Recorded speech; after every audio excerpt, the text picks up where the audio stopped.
주 예수 그리스도에 대한 믿음을 찬양한 것이라. 보라, 이제 나는 성령이 되어 예루살렘으로 가는데 거기서 무슨 일을 당할는지 알지 못하노라. 오직 성령이 말씀에서 내게 전하여 결과가 없는 날에 나를 기다린다 하시나.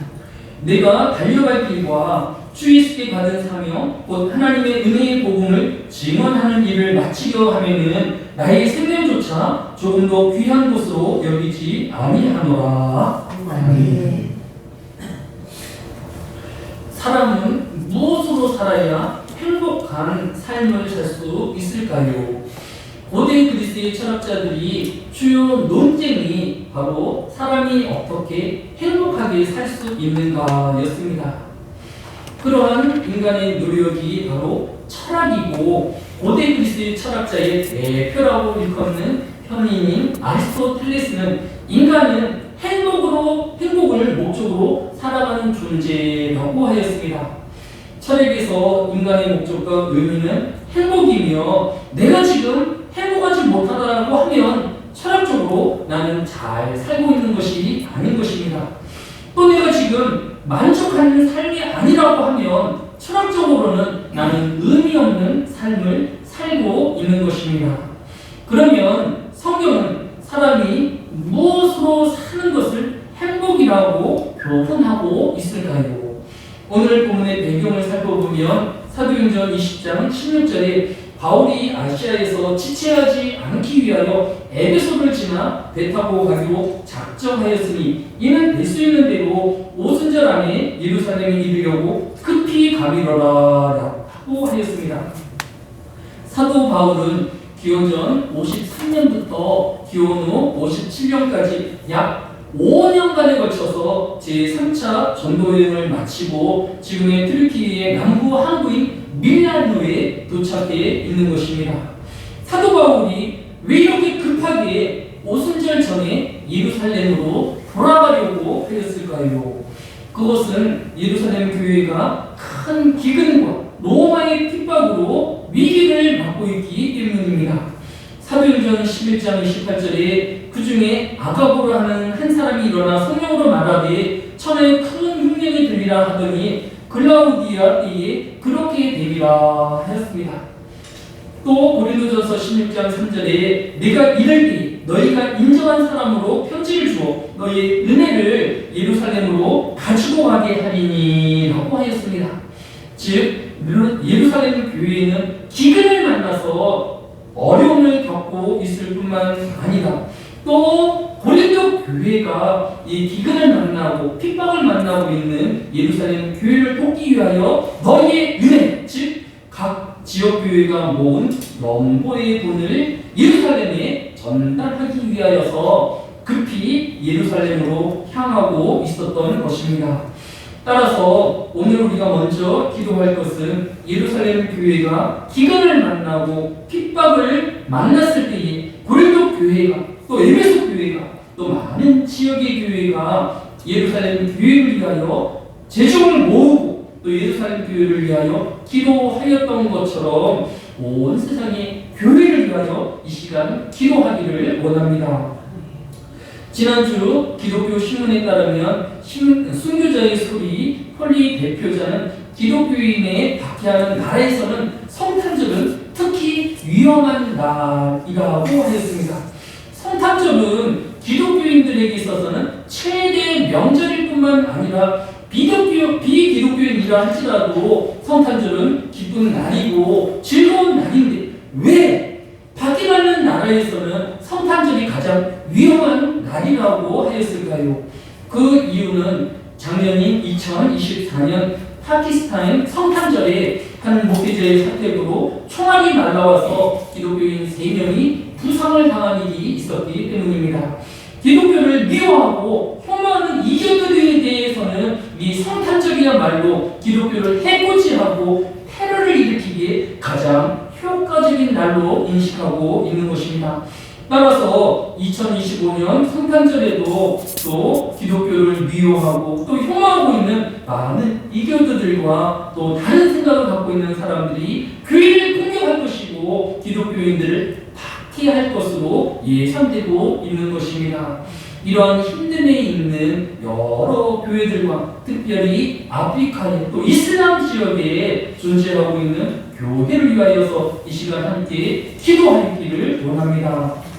두 번째로 바울이 오순절 안에 예루살렘에 빨리 도착하기 위해서는 에베소 항구를 지나치는 배를 탈 수밖에 없었습니다. 왜냐하면 배가 한번 항구에 들어가게 되어지면 며칠씩 지나서 새로운 물건을 내리고 태우고 사람을 태우고 내리고 함으로써 시간을 도저히 마칠 수 없기에 에베소를 지나는 배를 사도 바울은 선택하였던 것입니다.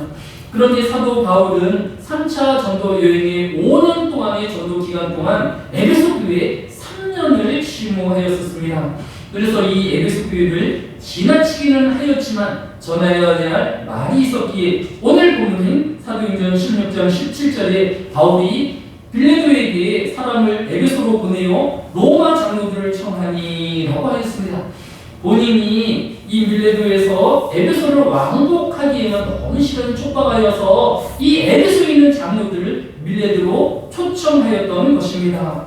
이렇게 어렵게 만난 에베소 장로들에게 사도 바울이 당부한 내용은 무엇이었을까요? 그 첫 번째는 오늘 본문인 사도행전 20장 20절로 21절에 유익한 것은 무엇이든지 공중 앞에서나 갓집에서 꺼리낌 없이 여러분에게 전하여 가르치고 유대인과 헬라인에게 하나님에 대한 회개와라고 하였습니다. 사도 바울은 3년 동안에 에베소 교회에서 많은 하나님 말씀을 가르쳤는데 그 가르친 내용을 크게 요약을 하면 두 가지인데 그 첫 번째는 하나님 앞에 회개를 강조하였던 것을 볼 수 있습니다. 소위문답 87문은 생명에 이르는 회개가 무엇이뇨라고 묻고 있고 이 답으로는 회개는 자기 죄를 깨닫고 자신의 죄에서 떠나 하나님께로 돌아가며 힘을 다하여 새로이 순종하는 것이다 라고 답하고 있는 것을 볼 수 있습니다. 따라서 장로교회의 성도라고 하면 신앙의 성장을 위해서 또 어떤 공적을 쌓기보다는 하나님 앞에 죄를 깨닫고 회개하며 그 죄에서 돌아켜 하나님의 말씀대로 사는 삶을 살기로 작정하는 저희가 되어야 할 것입니다. 장로교는 감리교와 달리 어떤 인간의 공로와 인간의 행적을 강조하고 있는 것이 아니라 하나님 앞에서의 회개와 바로 하나님의 말씀을 실천하는 것을 가장 큰 믿음의 성장으로 보고 있기 때문인 것입니다. 따라서 2025년을 마감하는 12월에 끝자리에 들어선 성도는 이해가 지나기 전에 지난 한 해 동안에 사람과 하나님 앞에 지은 죄가 있는지 스스로를 되돌아보며 그 죄에서 돌이키며 하나님의 말씀대로 살기로 하지만 저와 여러분이 되어야 할 것입니다. 에베소 교회에 머물면서 사도 바울이 강조하여 가르친 나머지 한 개는 무엇이었을까요? 다 같이 사도행전 20장 21절을 다 같이 함께 있습니다. 유대인과 헬라인에게 하나님께 대한 회개와 우리 예수 그리스도에 대한 믿음을 증언하는 것이다 라고 하였습니다. 결국 사도 바울이 에베소 교회에 강조하였던 것은 하나님 앞에 회개하는 것과 예수 그리스도에 대한 믿음을 강조하였던 것을 볼 수 있습니다. 소위문답 제 90문은 하나님의 말씀을 어떻게 듣고 어떻게 효력이 되어 구원에 이르게 되어지는 방도가 되어집니까? 라고 물었습니다. 이에 대한 답으로 네 가지를 우리에게 교훈하였는데 첫째는 하나님의 말씀을 부지런히 읽어야 한다라고 하였습니다. 디모데전서 4장 13절이 내가 이를 때까지 읽는 것과 권하는 것과 가르치는 것에 전념하라라고 하였습니다. 예수의 재림의 그날까지 모든 성도는 하나님의 말씀을 전념하여 읽는 자가 되어야 하는 것입니다. 두 번째로 하나님의 말씀으로 기도하며 그 하나님의 말씀을 깊이 묵상하는 것입니다.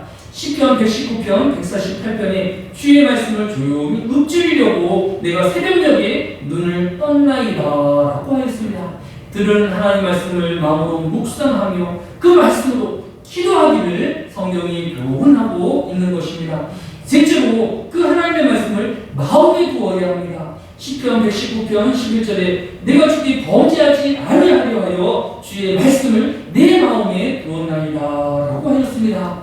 우리가 이 세상의 제2욕으로부터 또 마음의 정욕으로부터 어떻게 벗어날 수가 있을까요? 성경은 주의 말씀을 마음에 간직하는 자가 될 것을 우리에게 권면하고 있는 것입니다. 끝으로 그 하나님의 말씀을 실천하는 자가 될 것을 요원하고 있습니다. 야고보서 1장 22절이 너희는 말씀을 행하는 자가 되고 듣기만 하여 자신을 속이는 자가 되지 말라라고 교훈하고 있는 것입니다.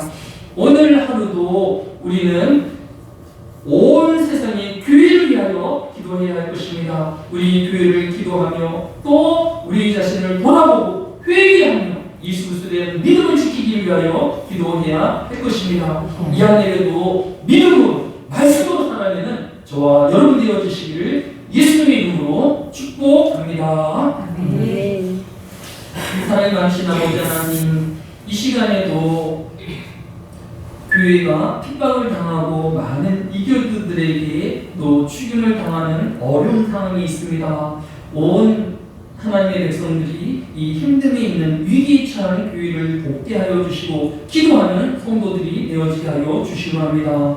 우리가 가져야 할 것은 우리의 공로가 아닌 하나님 앞에서의 회개함과 예수 그리스도의 내 속의 은혜를 믿는 믿음이어야 할 것입니다. 이 한 해에도 우리가 늘 하나님 앞에 속지 않은 삶이 되어지게 하여 주시고 하나님 예수 그리스도의 은혜에 감사하는 주의 백성들이 되어지게 하여 주시기 바랍니다. 행복은 내가 누리고 또 내가 무엇을 채움으로 얻는 것이 아니라 하나님께서 우리에게 주신 사명을 감당함으로써 이루는 것을 깨닫게 하여 주셔서 헛된 행복이 아닌 성경 안에서의 행복을 찾아가는 주의 백성들 되어지게 하여 주옵소서. 감사를 드리오며 예수님의 이름으로 기도드렸사옵나이다. 아멘.